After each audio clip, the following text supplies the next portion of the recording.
जय Hind future officers, स्वागत है आपका हमारे चैनल CDS एफकैट पर जीत पर।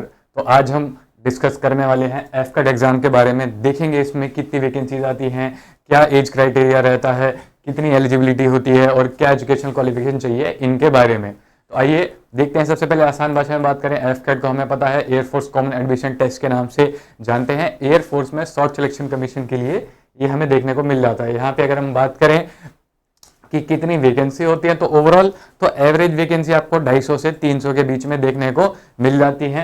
तो यहाँ पे आप देखोगे कौन कौन सी ब्रांचेस में होती है। तो यहाँ पे आप देख पाओगे जनरली दो डिवीजन होते हैं, फ्लाइंग और ग्राउंड ड्यूटी। ग्राउंड ड्यूटी के अंदर दो डिवीजन होते हैं, टेक्निकल और नॉन टेक्निकल। फ्लाइंग ब्रांच में ही सबसे कम वैकेंसीज हमें देखने को मिल जाती हैं। उसके बाद जो ग्राउंड ड्यूटी, टेक्निकल और नॉन टेक्निकल में आप देखोगे, टेक्निकल में भी एरोनॉटिकल इंजीनियर, इलेक्ट्रॉनिक्स, यहाँ पे मैकेनिकल, उसके अलावा नॉन टेक्निकल में weaponry system branch, administration, logistics, accounts, education department और यहाँ पे मेट्रोलॉजिकल। इन सब के लिए अलग अलग एजुकेशनल क्वालिफिकेशन चाहिए होती है, वो मैं आपको बताऊंगा। और यहाँ पे ध्यान रखना, एनसीसी की स्पेशल एंट्री होती है। जो एनसीसी क्लियर कर रखा है उसको रिटन एग्जाम नहीं देना पड़ेगा। रिटन एग्जाम में क्या क्या क्वेश्चन पूछे जाते हैं, क्या सिलेबस होता है, क्या पैटर्न होता है, उसके लिए मैं बता चुका हूँ आपको। आप देख सकते हो मेरी वो वीडियो, उसके लिए लिंक भी लगा दूंगा। ठीक है, तो आइए आगे बढ़ते हैं। यहाँ पे टाइप ऑफ कमीशन, किस टाइप ऑफ कमीशन होती है तो यहाँ पे ध्यान रखना, ये परमानेंट कमीशन नहीं होता, एक शॉर्ट सिलेक्शन कमीशन यहाँ पे हमें देखने को मिल जाता है। और यहाँ पे भी आप देखोगे फ्लाइंग ब्रांच के लिए 14 साल की कमीशन होती है और जो ground duty, technical, non technical होते हैं उनके लिए पीरियड 10 साल का होता है, जो 4 साल तक का एक्सटेंडेबल हमें देखने को मिल जाता है। यहाँ पे कुछ कुछ एक्सेप्शन केस में यहाँ पे जिन्होंने लिख रखा है, grant of permanent commission would be considered subject to, यानी कि सर्विस रिक्वायरमेंट क्या है, क्या परफॉर्मेंस है, क्या जरूरत है, उस आधार पर दिया जाएगा। हालांकि दिया बहुत रेयरली जाता है लेकिन एस्पेक्ट होता है। उसके बाद एग्जामिनेशन फीस की, तो यहाँ पे 550 प्लस GST ये हमें यहाँ पे देखने को मिल जाती है। उसके बाद बात कर लेते हैं हमारी एलिजिबिलिटी कंडीशंस के लिए। तो यहाँ पे आपको सिटीजन ऑफ इंडिया होना जरूरी है। एज की बात कर लेते हैं तो फ्लाइंग ब्रांच के लिए आपकी एज 20 से 24 साल होनी चाहिए और वहां पे आपको लिखा होता है एज ऑन 1 जनवरी 2026। तो अभी जो NDA 1 मतलब एफकैट 1 2026 का एग्जाम आएगा तो वहां पे ये डेट 2026 की जगह 2027 हो जाएगी। ये आपका एफकैट 1 2025 का नोटिफिकेशन है। ठीक है, तो बस इनको ही थोड़ा एक एक साल आगे कर लेना। और जो यहाँ पे जो बॉर्न बिटवीन में लिख देते हैं तो ये 2 जनवरी 2002 से 1 जनवरी 2006 के बीच में है। इसमें आप एक एक साल और ऐसे ही बढ़ा सकते हो।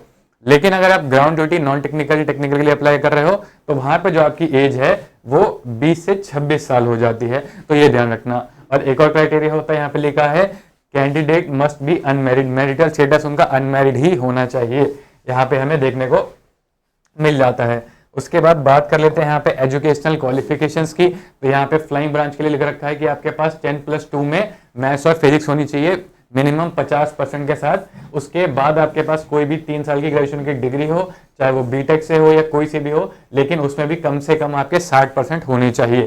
ठीक है, अब ग्राउंड ड्यूटी टेक्निकल ब्रांच की बात कर लेते हैं। यहाँ पे अगर आप इलेक्ट्रॉनिक्स या मैकेनिकल दोनों में ही बात कर लेते हैं तो यहाँ पे भी आपको फिजिक्स मैथ्स में मिनिमम 50% 10th और 12th में चाहिए होंगे। साथ ही में यहाँ पे आपको ग्रेजुएशन चाहिए होगी एटलीस्ट मिनिमम ऑफ 4 डिग्री, ये ध्यान रखना। और कौन कौन सी डिग्री एलिजिबल है इस कोर्स के लिए वो आप नोटिफिकेशन देखोगे, जस्ट इसके नीचे बहुत सारी डिग्री लिखी हुई है।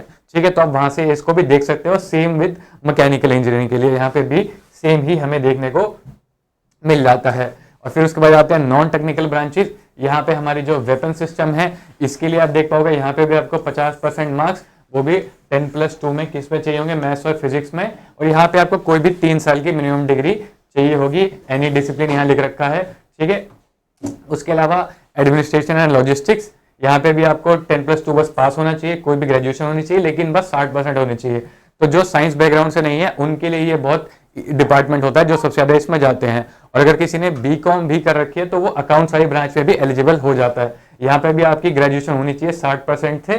उसके अलावा चाहे आपके पास BCom हो, BBA हो फाइनेंस के साथ, या फिर आपके पास CA, CMA, CS, CFA कुछ भी हो इनमें से भी, या फिर BSc फाइनेंस हो, तो भी आप इनके लिए अप्लाई कर सकते हो। तो जो नॉन साइंस के बैकग्राउंड के होते हैं उनके लिए ये वाले ब्रांचेस सबसे ज़्यादा अच्छे होते हैं। और अगर आप साइंस बैकग्राउंड से हो तो आपके लिए बाकी ब्रांचेस भी देखने लायक होंगे, आप उसके ऊपर चूज कर सकते हो।